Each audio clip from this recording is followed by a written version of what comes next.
The second thing that I want to talk about, we have to pray for South Sudan. There will come another wave of fighting in South Sudan. So we should keep praying for South Sudan.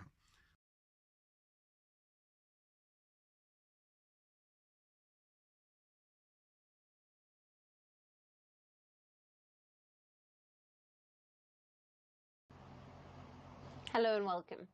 We begin with the latest developments from South Sudan, the world's youngest country, where the political and security situation is rapidly deteriorating, pushing the East African country to the brink of another civil war, a crisis that has raised alarm among its neighbors.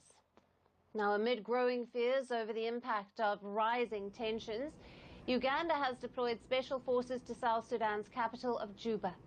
Kampala says the troops stationed earlier this week were sent to protect South Sudan's government. Uganda's military chief, Muhoozi Kainerugaba, who is also President Museveni's son, stated on social media that Uganda only recognized Salva Kiir as president. He warned that any move against Kiir would be treated as a declaration of war against Uganda. However, South Sudan's government denies any Ugandan troop presence. Now, Uganda previously sent troops to support Kiir after the civil war erupted in South Sudan in 2013, but later withdrew them in 2015. They were redeployed in 2016 when fighting once again resumed. However, they were later withdrawn again. Now, Uganda fears a full-scale conflict could trigger a refugee crisis and destabilize the region.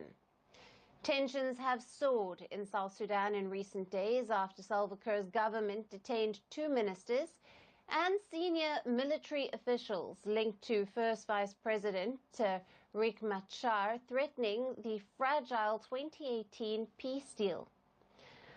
On Monday, President Kiir sacked 3 more ministers: Justice, Education and Trade, without giving an explanation.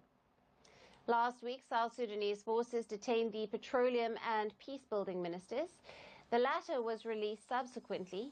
The arrest followed clashes in the Upper Nile state, which the government blamed on forces aligned to Machar. Now, the growing unrest has also sparked international concern, with the United Nations warning of an alarming regression that threatens to undo years of progress. Meanwhile, the United States has ordered non-emergency staff to leave, citing risks of an armed conflict. Now, amid growing unrest, President Kiir has sought to calm fears, vowing South Sudan will not return to war. Fellow citizens, I'm appealing to you to remain calm. I have said it time and again that our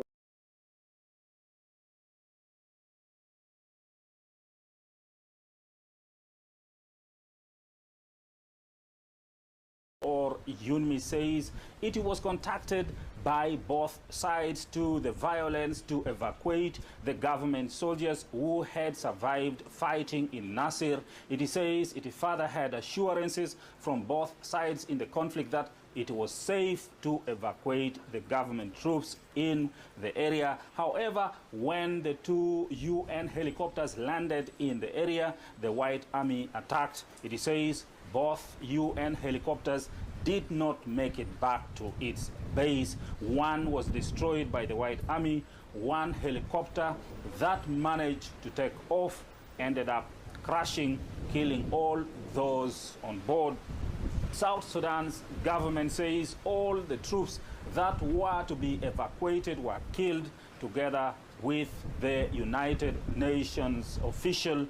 The UNMI says the evacuation was part of its efforts to help prevent violence in Nasir and de-escalate political tensions. South Sudan's President Salva Kiir is urging the